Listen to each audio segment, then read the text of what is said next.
millennials and Gen Z and like the younger generations are more adverse to wanting to understand traditional finance practices and learning about financial education is because there's a sense of generational doom that we collectively share. All right, everyone, welcome back to Bitcoin is Hard. This is a Choice App production about Bitcoin and personal finance. Today, we are joined with Sarah, who's the founder of Ladies in Bitcoin and an all-around, just general internet culture aficionado. So what we're going to do today is we're going to find out about this Ladies in Bitcoin initiative, and we're just going to check in on Gen Z and see how are they doing with their budgeting and finances and just what's going on in the world. And I just think Sarah has good observations on how, quote unquote, normies are observing what's happening in Bitcoin and Web3 and crypto land. So that's everything we're going to talk about today. Sarah just jumped off a panel of Web3 Week hosted by Stacks. And so she's gracing us with her time in a very packed schedule. Sarah, thank you. I'm very excited to be here. Thank you for having me on. I've been watching these clips, following you all on TikTok. Just like having fun with the choice memes and Blinko. Every time I play it, it fails for me and goes to zero. So I The keep zero getting red. streaks. So The zero streaks will get you. And I probably shouldn't even be the host of this episode. We probably should have had Simon hosting this episode, who is the meme master on Twitter. And Bogdan puts together a good portion of our TikTok edits as well. So I'm standing on their shoulders, obviously. But okay, let's tell us, like, we don't do this every time, but hit us with your background. Like, talk to us about graduating Cal like last year. Talk to us about how you found Bitcoin. Like, set the stage for us. okay, so I think like most of my peers in college had a horrible time transitioning with the pandemic. I kind of was the opposite. I totally flourished, like fast tracked my degrees, graduated last year, like during the pandemic. Didn't really have a graduation ceremony. I had a Zoom call that I put on my TV, and my brother came over and we popped a bottle of champagne, and that was pretty much it. And then I was supposed to have my like makeup graduation this year, like the ceremony. And then yeah, I signed up for it and everything. And then they just never followed up with me. And I'm like, if it's not in my calendar, it doesn't exist. And so I just forgot that it was happening, and then I didn't go. So I didn't have a graduation, like a real one, but that's fine because I think graduations are mostly for family anyway. Uh, yeah, but so during COVID, I got into Bitcoin really like in 2018. Like my mom got me into Bitcoin. I didn't really care about it, but then Your mom pandemic. got you into Bitcoin? Yeah, my mom got me into You're Bitcoin. the only, my dad got me into Bitcoin. Oh my I've god, never yeah, met anyone else. This is amazing. yeah. My How my did that mother is happen? like very young at heart. For my 18th birthday, she gave me $1,000 in Bitcoin, and she Wow. was like, like here you go. And I was like, I don't know what this is, and I don't really care. But I kind of thought it was like a stock, so I was like, you can just Mm-hmm. hold on to it for me, like it's fine. And then pandemic season rolls around, and I have just a lot of time because now I'm at home. I don't have to like be anxious about taking the bus to campus and stuff, and Mm-hmm. like going to class and like that all just like made me really anxious. And so I thrived during the like this introvert heaven of pandemic season where I could just like be at home, pet the cat, drink Mm-hmm. tea, and like watch my lectures on TV, right? And during that time, I sort of started diving down like the fin or like TradFi rabbit hole. And so I was really into learning about, the stock market and uh, financial education in general, which I can talk about forever because it's a serious thing that's like sort of lacking in my generation, Mm-hmm. especially. And I have a Mm-hmm. few theories as to why that is, even though we have access to more information now. Mm-hmm. I can talk about Who it. would you watch? Was this already happening then on TikTok, or is it more YouTube, or It was like you're just like YouTube. searching TradFi influencers? I was obsessed with watching like Graham Stephan, like Mm-hmm. Andre Mm-hmm. Jick, like that whole Mm-hmm. cohort of financial like influencer YouTubers. Yep. Like now when I watch them, I'm like, okay, like I'm not really I'm not learning anything new at this Yep. point. Yep. Yeah, but Yep. before, You can recite the video from the thumbnail. I do that. I scroll thumbnails and I'm like, I can hear what they're saying. yeah, Mhm. yeah. Oh my God, But yeah. it's When it good. gets But it's good at the beginning. Right. And it's still good. And it's still good. yeah, Like I say that as a like, YouTuber. Like we're on YouTube right now. Like yeah, I yeah, spend I spend a lot of time on YouTube. yeah, for sure. Well, okay, keep going. This is good. Yeah, so I was exploring that front, and then I really got into. I think that a lot of these sort of influencer YouTubers who are in different niches do a big favor for the crypto industry, because one of the big ways, and I actually, whenever I introduce my like Bitcoin origin story, I try and like put in something new that I haven't told anyone before. And so here's something new. Like Hmm. I learned actually a lot of what I found interesting about Bitcoin from Andre Jick. And he's not like a Bitcoin person. He's just Hmm. someone who was like, okay, I think this like magic internet coin is cool. Here's my like theory on how scientifically this propels the human race forward. And I was like, wow, that's fascinating. That's Yeah. like something that's like that's an angle that I've never heard being talked about in the Bitcoin space before. And so when I was like writing my Bitcoin 101 course, I specifically had an entire chapter in there that talked about like the Kardashev scale and Hmm. how like having a common like unified money moves like the planet forward as a human race in terms of like that energy scale. And so that was cool. And people were like, whoa, like how did you come up with that? I was like, I got this idea inspired by these really cool just like people who were thinking about Bitcoin in different ways. And Yeah. so like that's one of the reasons why I think it's important to explore just the ideas and the people and the projects being done outside of Bitcoin, because they help you think about Bitcoin in different ways as well. Um, and not just in like clickbaity, like Hmm. Bitcoin is digital energy ways, like Hmm. just like genuinely cool ways. And so, yeah, I was exploring that, and I was mostly still on like TradFi, social media and stuff, especially Twitter. Like Elon Twitter has been around forever, right? Like Tesla Hmm. Twitter, I was Hmm. obsessed with like Tesla Twitter, and Yep. then Yep. tangentially from Tesla Twitter, we got to Bitcoin Twitter. Like when you're in pandemic, like introvert heaven, like researching this, did like you already had a TikTok or sorry, you already had a Twitter, right? Like you were already Mhm. using Twitter as a tool also. You weren't just like solely a YouTube person. Yeah, I was Gotcha. using Twitter, but I was mostly like the only time I would like physically engage on Twitter is when I would watch reality TV shows and I wanted to talk like live tweet, Nice. like, Nice. like The Circle or something, Yeah. Yeah. which I sometimes still do. It's a lot of fun. But then, yeah, I was engaging with a lot of just finance stock tweets Yeah. in that whole sector, and then it kind of blended. There's a lot of like intersection with like Bitcoin and crypto. Hmm. And so, but really it And then the propelled. Tesla thing, was the Tesla thing like coming out of high school? Like you were already using YouTube and Twitter like this coming out of high school? Yeah. Okay. So that Yeah, was there it the whole was time? mostly YouTube. I think I don't even have any. I have two friends who are on Twitter Hmm. who I met like in college and grade school.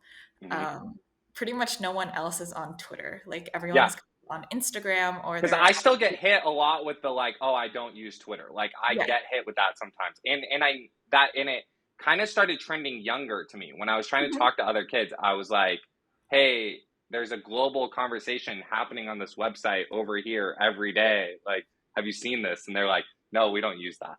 And I'm like, Yeah, yeah. yeah. It's definitely a yeah, that's definitely a thing. I pretty much don't have any like friends who are outside of crypto on Hmm. Twitter. Um, yeah, Where are that's they hanging out? uh Snapchat, TikTok, Instagram. Hmm. Yeah. And so then, because we're gonna get to your like Web3 like thesis and stuff, was when you were doing this, like all of this YouTube and Twitter networking and research, do you consider that the metaverse? Like, or like in this whole like being at home and enjoying being at home, like, do you consider that the metaverse, or is the metaverse fully something different? I think yeah, that's a really good point to bring up because you describing that kind of brings to mind, like, I imagine a scene in Miami of just like a party full of dudes who are like on their phones, not talking to each other, Hmm. all Hmm. have like hundreds of thousands of followers. And Hmm. it's like, Hmm. oh, this is what being like a Twitter celebrity is like. And it's like you're just sort of always zoned in on this little digital box. Um, Hmm. yeah, I think that's a, a sector of sort of what we'd consider at least the metaverse at this moment, because a lot of our day-to-day interactions, even with work now being largely remote, right, is all through this screen or through Right. this box. And so, I think the future of like what people like Mark Zuckerberg envision as the metaverse goes far deeper than that. It goes into like VR, it goes into engaging with the real world. Sort of like digitally. And so like one of those things that I think for a long time we've been thinking about but haven't really applied is, for instance, if you go and tour a house, you don't have to actually go physically tour a house. If like metaversal tech, VR tech develops Hmm. well enough, you would just be able to put on your Oculus or whatever and just walk around and Yeah. tour the house like that. uh, Yeah. I think that's like the future of where we're mainstreamly heading, stuff that's going to be useful. So, where applications come in is where you don't actually have to physically be present somewhere. You can be, like we can be recording this podcast Right. like online. Maybe Right. in the future, instead of it being this like kind of pseudo janky setup where we just have our 720p webcam recording, Hmm. we're actually sitting across the table from each other while we're in different rooms. Yep. I'm not exactly sure how that's going to look, but I can envision it in my head, and I Right. imagine that that's just the direction that we're heading. Why is everything we were talking about just what is the metaverse going to look like in the future, with this whole concept of cryptocurrency being merged with traditional finance, why are these even the same buckets? Like, mentally, why is metaverse and cryptocurrency investing the same bucket? For me, um, growing up, there's very little that I remember about physically handling cash. And I think the most I remember about that is when we would gather like plastic water bottles in these big buckets. And then my dad and I would like drive over to the recycling facility, and then they would like weigh those bottles, and then they would take them, and then I would get like $30 in cash. And like my dad would just give it to me, and like that was my money. Like that was the way Mhm. that like I made money, basically, like doing this little recycling game. And so that's really the only time that I remember like having a pool or like a wallet of physical cash to touch, because by the time that I was able to get like a bank account or like a one of those kids bank accounts under their parents bank accounts, Mhm. everything was digital. I pretty much didn't have like I stopped interacting with cash years and years and years ago.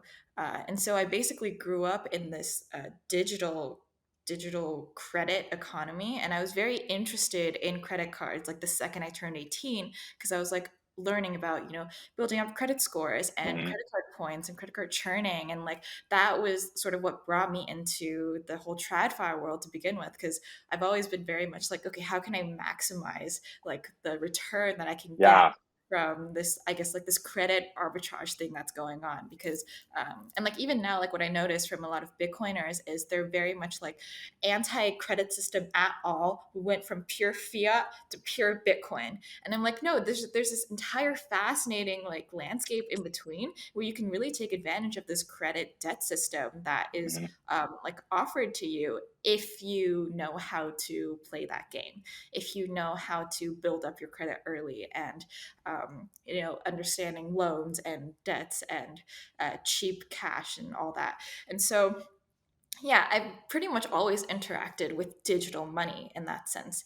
And so it was a very fluid way for me in my head to be able to transition from like, oh, okay, we're interacting with digital dollars to now like digital alternate currencies, um, Mhm. especially Bitcoin as a means of payment, right? Like, even when I think about it now, it's like the only ways that I get, well, there are three digital currencies that I've been paid in, and those are Bitcoin, Stacks, and USDC. That's pretty much it. I don't really want to get paid in really anything else other than like those three. And Stacks is just because I interact with the Stacks ecosystem so much, right?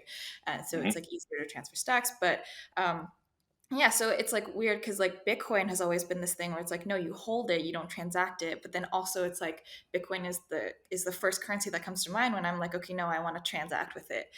So it was so tying it into like the metaverse. I'm like okay, how can we make Bitcoin more usable in this way where people actually want to transact with it or be motivated to transact with it or stream payments or something now that we have like the Lightning Network available to us. Hmm.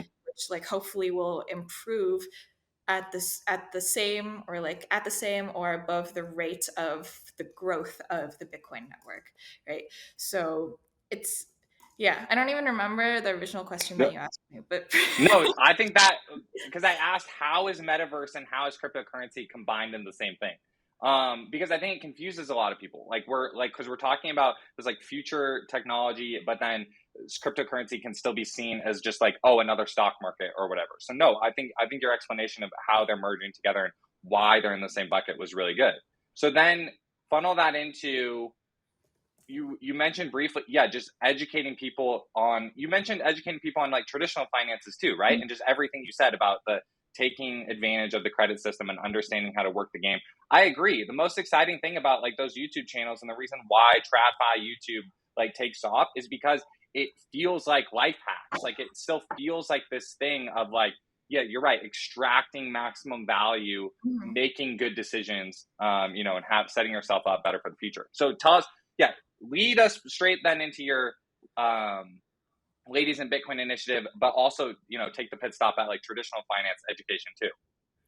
Yeah, I think Bitcoin education really starts with traditional finance education or just financial education in general.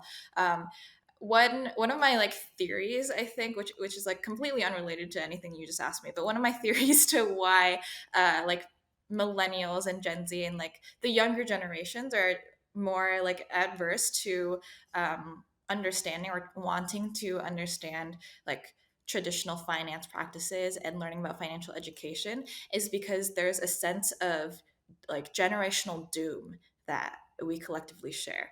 And this is like, I've thought a lot about this from like the sociology perspective of like, okay, you see all these millennials and Gen Zers who have watched, baby boomers grow up in like pretty much the golden opportune time where they could get houses for cheap. They could uh, they weren't having this minimum wage struggle as largely as we currently do right now, and they had access to just like money, right? Wasn't inflated in the sense that it is now, Mm-hmm. and the discrepancy between wage growth and expenses and assets weren't as large as they are now. And so they had the opportunities, and now they're in this position where, like, okay, they're going to be. Or like they already are, like cashing in like social security checks and like unlocking their IRAs and whatnot. Which, by the way, love Choice. My IRA is with Choice now. um, yeah, it's all in Bitcoin, which isn't doing too hot right now, but it's fine because I can't do anything about it until I'm 60 anyway, so whatever. But yeah, so now you have like that generation moving on, looking back at our current generation and millennials and going like, oh, like why aren't you guys as successful as we are? Like, there must be something Mm-hmm. wrong with you. Mm-hmm. When in reality, it's like, look at the system that we've grown up in. It's pretty much everything has worked against us. And so, unless you are in this small, like, selection of people who just happen to have the opportunities, that the baby boomers once had access to, such as Right. having really cheap loans or finding opportune like real estate deals and whatnot.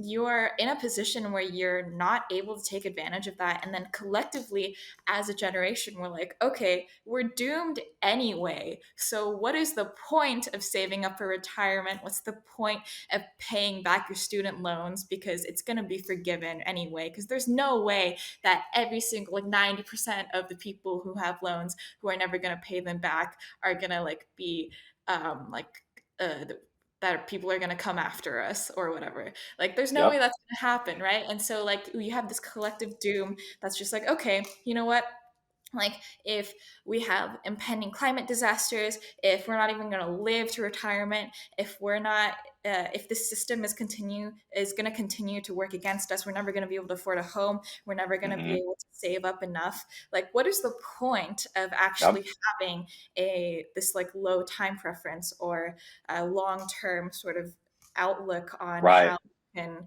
save up money for retirement? It's like, what is the point? And so like Hmm. I really understand that, because I think like pretty much all of my peers have, even if they don't explicitly look at it this way, it's pretty obvious that you can tell just by looking through social media, looking through like the things that people on TikTok say or the things that people are tweeting about on Twitter outside of crypto Twitter, right? It's like Yep.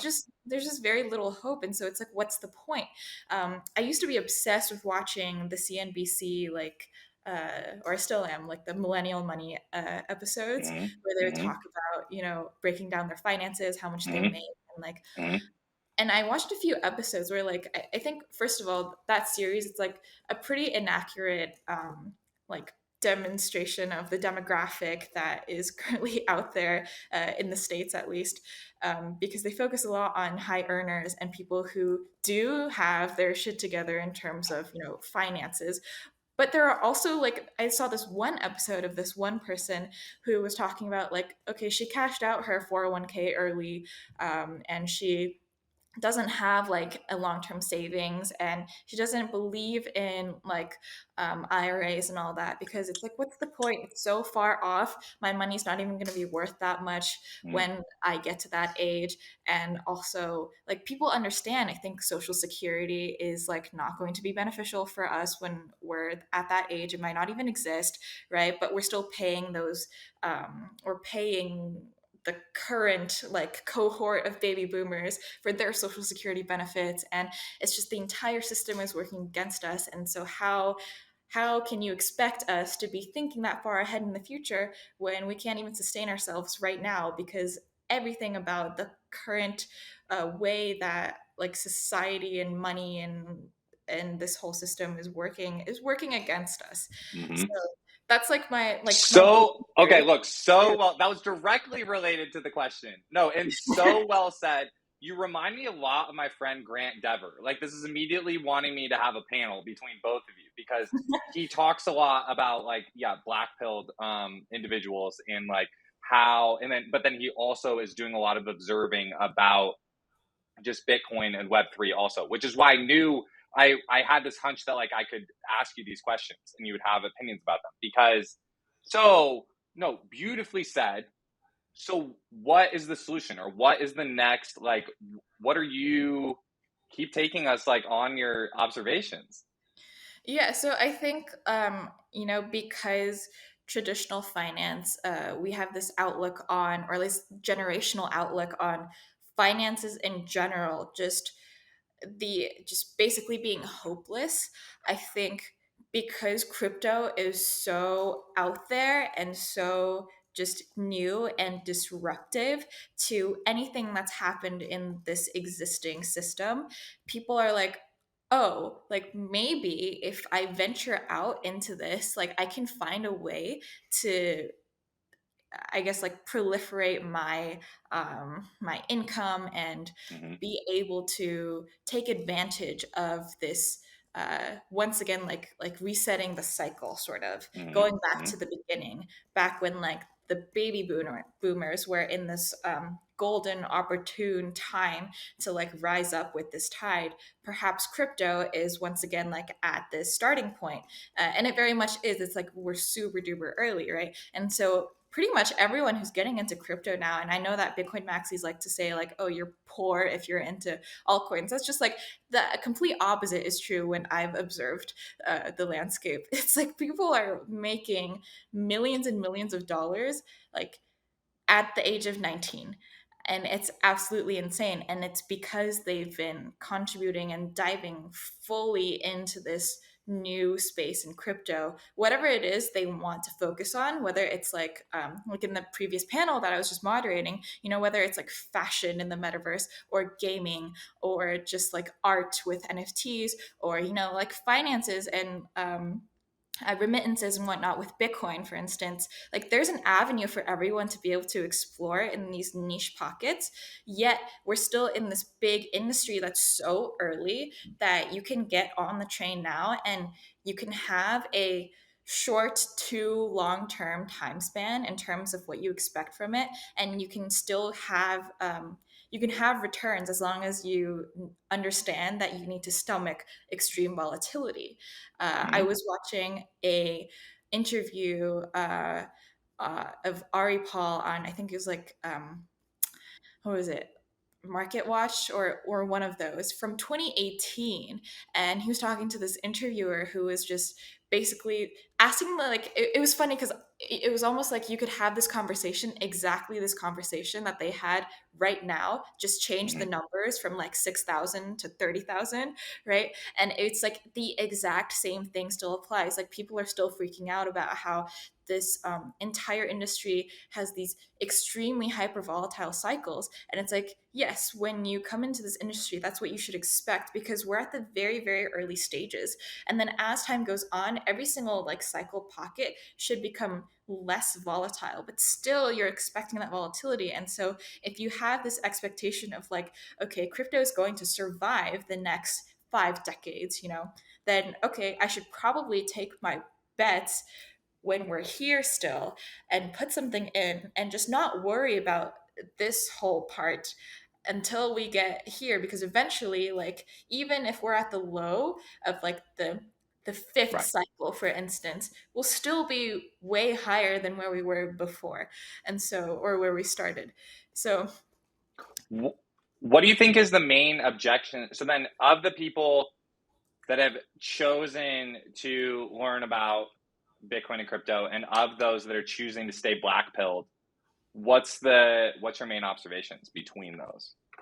yeah, I think this all ties in with pretty much every sector that people care about mainstreamly, whether it's, you know, politics or the environment, climate change, or even like, I guess, like niche things like gaming supply chains, for instance.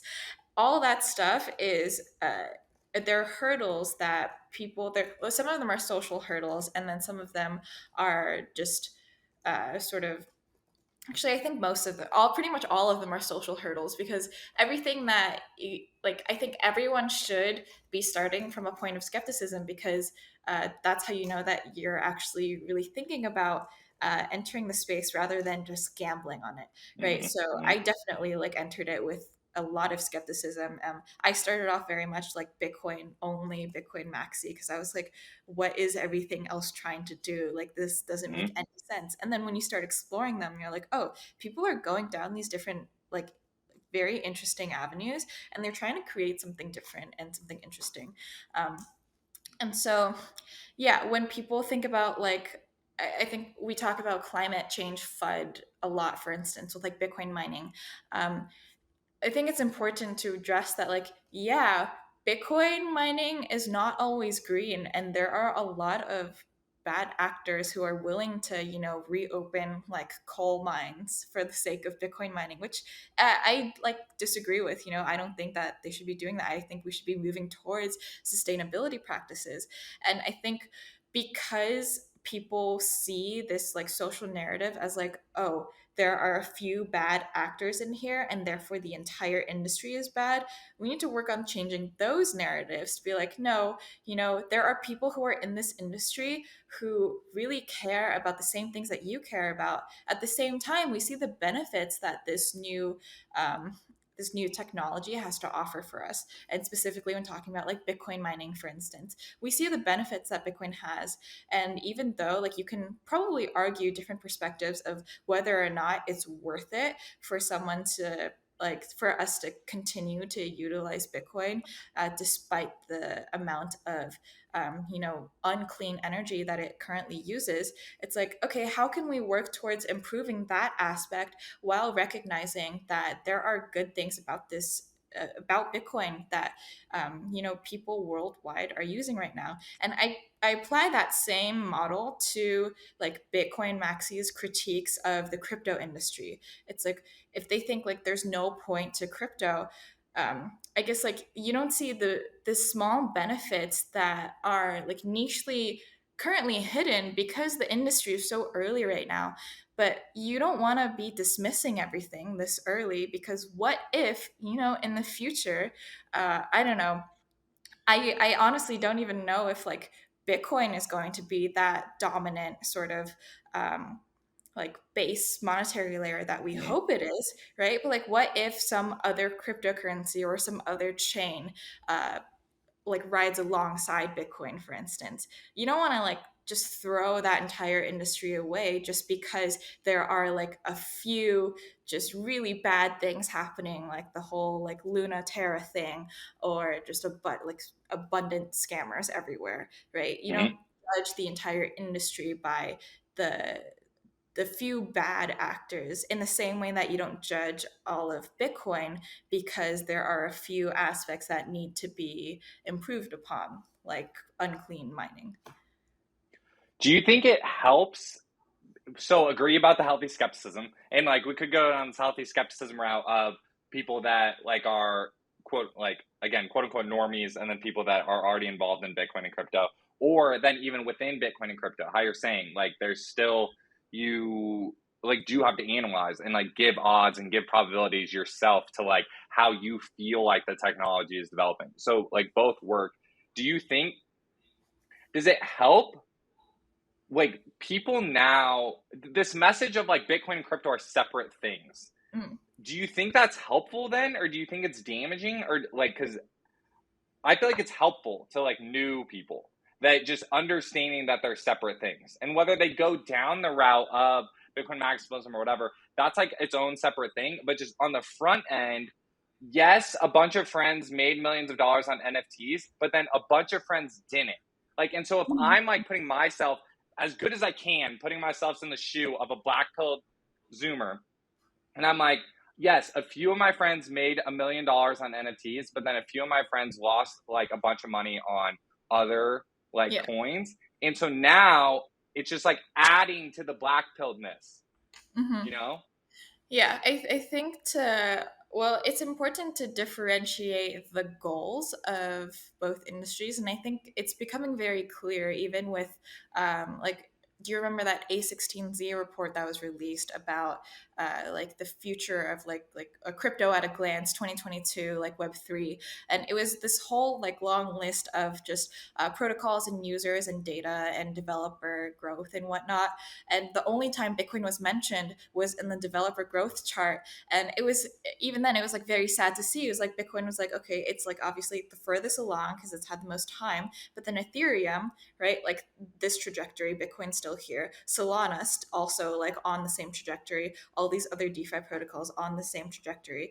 And so when I look at that, I'm like, okay, what I would like for people to do, and I think what is necessary for Bitcoin and to like proliferate, is seeing usability in Bitcoin, and I think that really comes cross chain, right?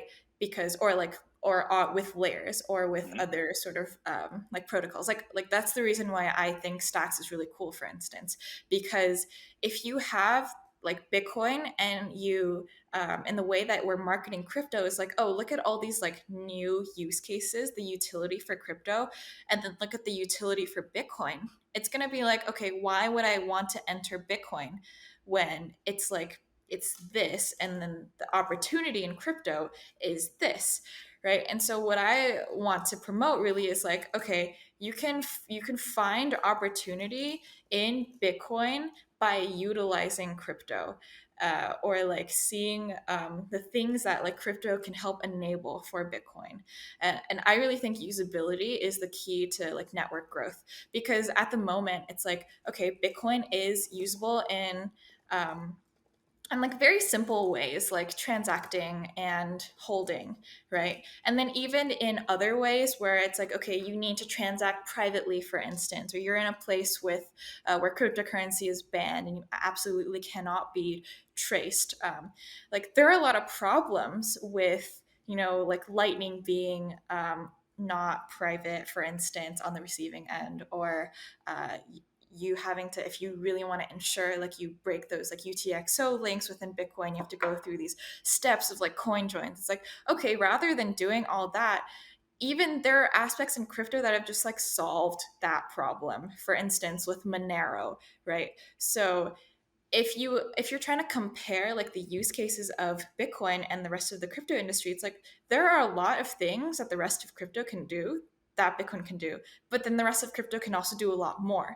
And so I think when Bitcoiners want to say like, okay, we should separate them because they have totally different goals, it's like, yeah, I think they do have different goals. At the same time, I think you can do stuff with Bitcoin in the same way in crypto and more. And that's something that's not just like a narrative that's being put out. In fact, I don't think people in crypto even really care about like payments and transacting. They care about other things, but the truth is if you look into it, like that's the way it's presented. You can do a lot of other things with crypto, and you can do the stuff with Bitcoin, the stuff that Bitcoin can do. And with Bitcoin you can just do these two things. And so Hmm. it's like when I think when appealing to new people, it's like, okay, if I'm gonna have to choose between this, and it's like a very simple way of putting it, right? But it's like, if I'm gonna choose between these two avenues to go down, why would I go down Bitcoin when Yeah. there's like vast sea of opportunity here, Yep. and it enables the things that Bitcoin can do. And then that's when the stuff about like decentralization and like security and like network growth comes in, where people are like, oh, but you don't understand, like, Bitcoin is the most decentralized, Bitcoin will never go down, Bitcoin, blah, blah, blah.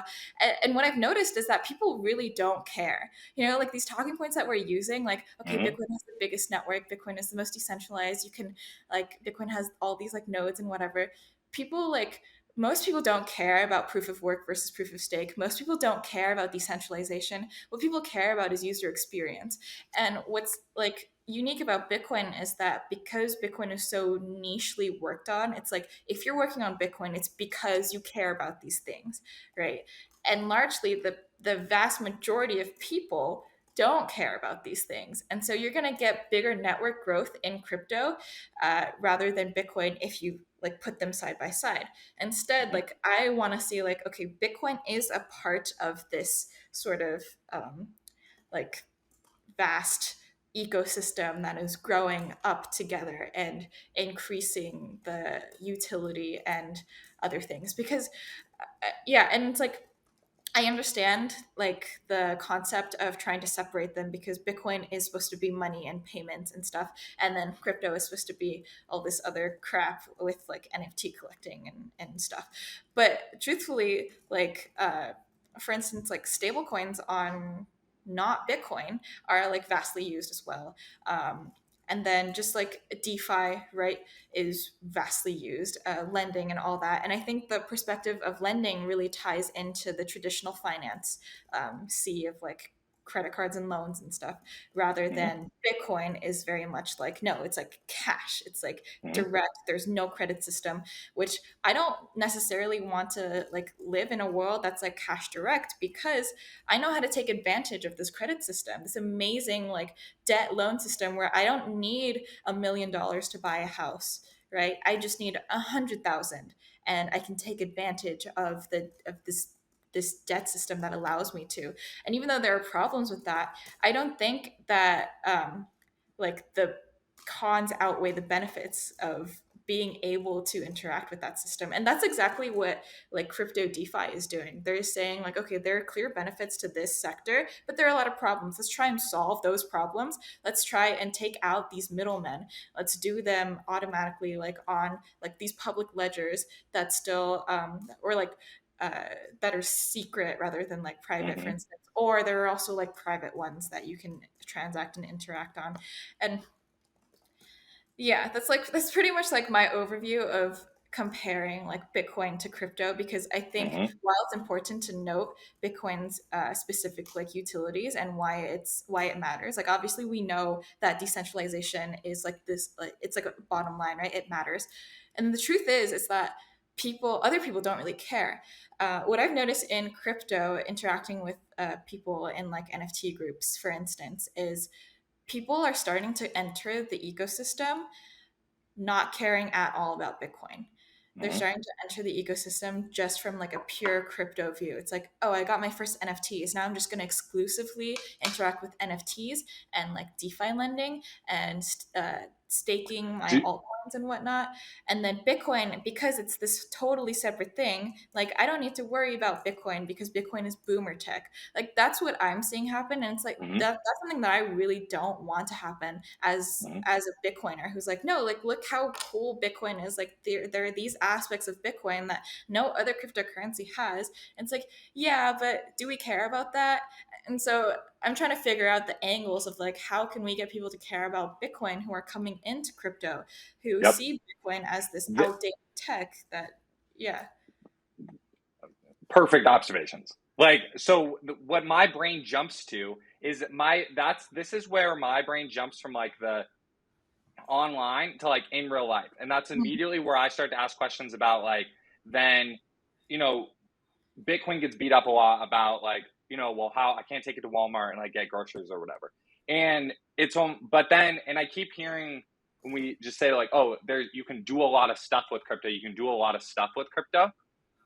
I'm, but people, you don't hear it get hung up as much of like, oh, well, I can't take, like, how do you take the loan from the DeFi protocol and map that over to in real life? Like, again, I don't love using the word in real life because that's like, it's diminishing like real community and real things that are happening. I acknowledge that like there's very real things that are happening on the internet. Like, that happens. So like physical space, mapping the like finance of DeFi into Mhm. physical space is something I do. And then I also wanted to ask you, people that get onboarded directly to NFTs, are is there really overlap where if you get onboarded to NFTs through Coinbase and through OpenSea, is Mhm. it really that much of a fast track into the deepest trenches of like DeFi apps?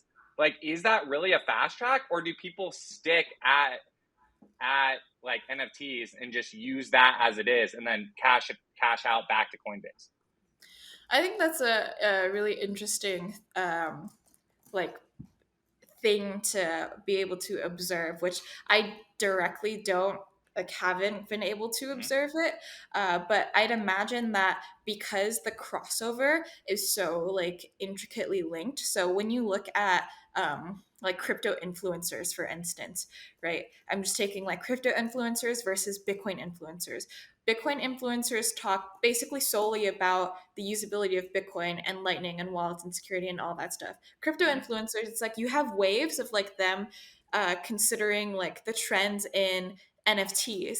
And then also you have them talking about the waves of trends in like altcoins and markets. For instance, when like the whole Luna Terra thing was happening, nobody was talking about NFTs. Everyone was talking about Luna Terra. And so that's when you get to like, okay, how many people, you get to see how many people were interacting with this like anchor arbitrage and like staking their Luna and like Mm-hmm. getting yields and whatnot.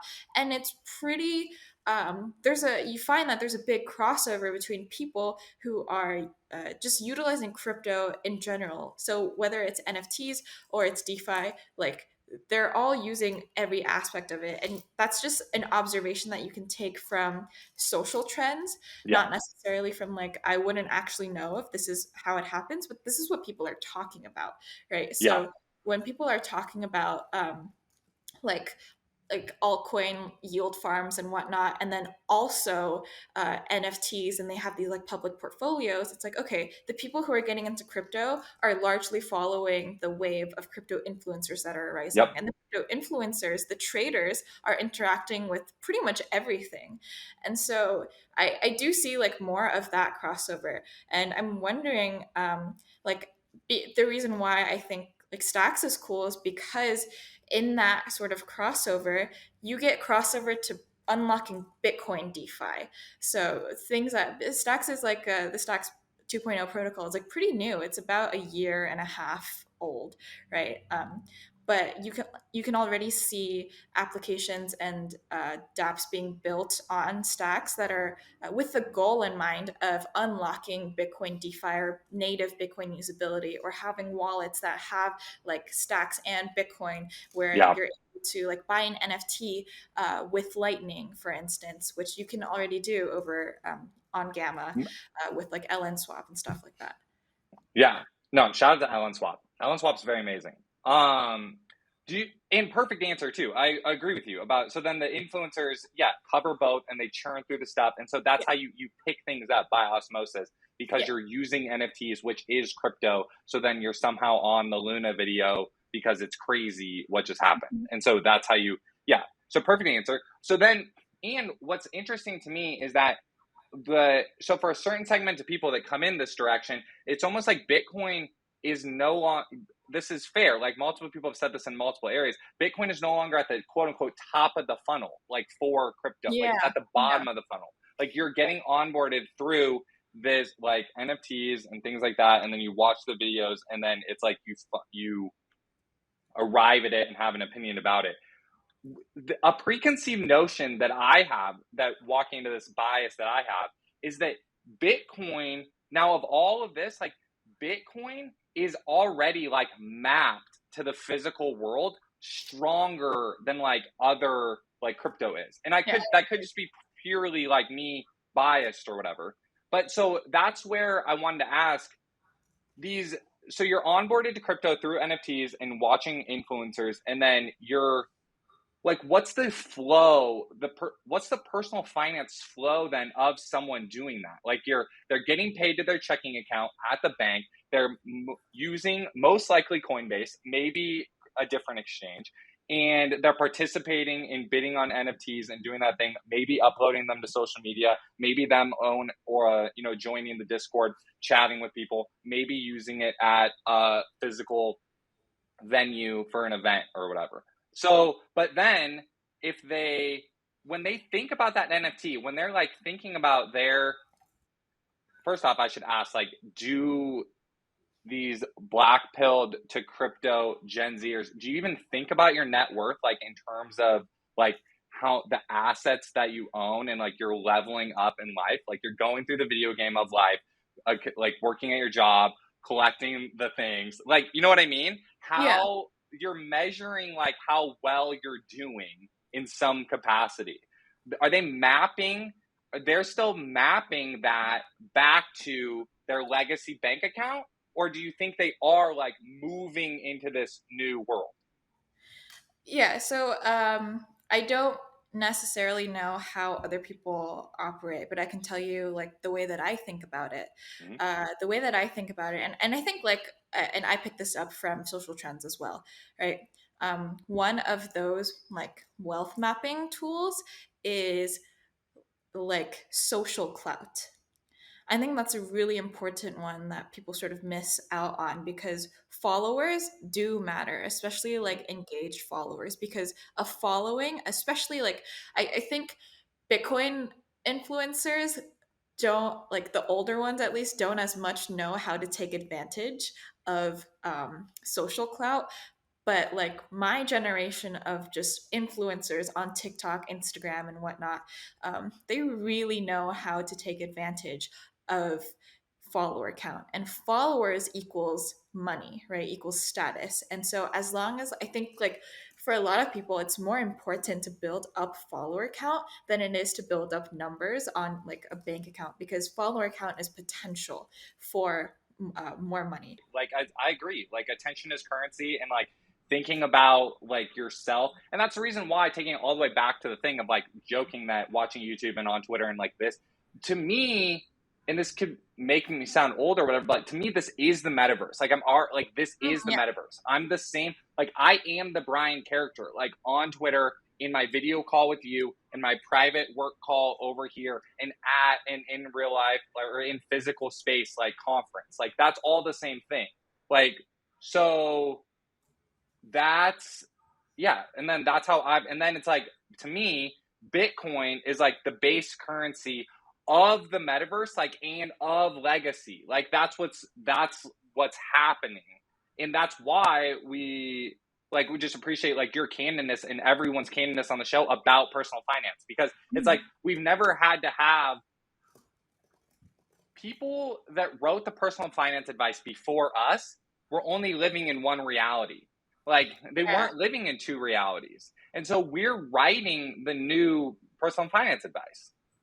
Yeah, I was watching that clip that when you had Bobby from Voltage on talking about real estate and how a lot of Bitcoiners just completely write off real estate as like this like stupid fiat, like you pay money to the government, you don't actually own anything type of thing. And I'm like, no, real estate is one of the most like time proven, stable, like wealth preserving assets that you can have. And if you're not looking into it because you think it's part of the old guard, then you don't understand that we are not in a hyper whatever cryptocurrency bitcoinized world yet. We're living in a world that will probably never reach like a zero credit system, like people imagine with Mm-hmm. hyper bitcoinization, right? Will probably always.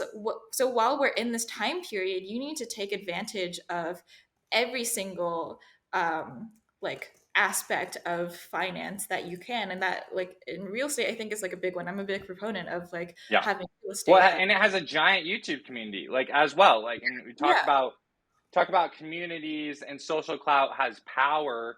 Like, there's a lot of entrenched interests within that, and yeah, so it's like I can understand Bitcoin fixes this. Like, I'll tweet Bitcoin fixes this and retweet Bitcoin fixes this as much as anybody else, and like I think the logic in that is very sound.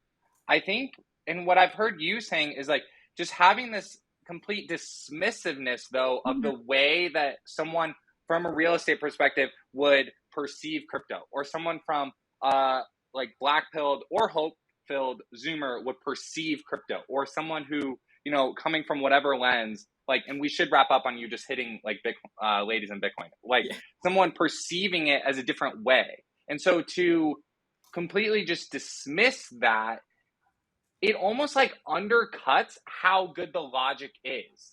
Because what's wild about just everything we've talked about is that the logic and game theory and incentive structures behind Bitcoin like have been pounded on and banged on for 13 years and have risen very high, very fast to this thing that people are discussing every single day, major yeah. geopolitical events, like, you know, so you're correct. Like to have, yeah, I don't know. It's like it's just having like a knowing humility, I guess, of just like, Mhm. dude, there's a lot of people that perceive this differently, but the logic is very sound. Absolutely.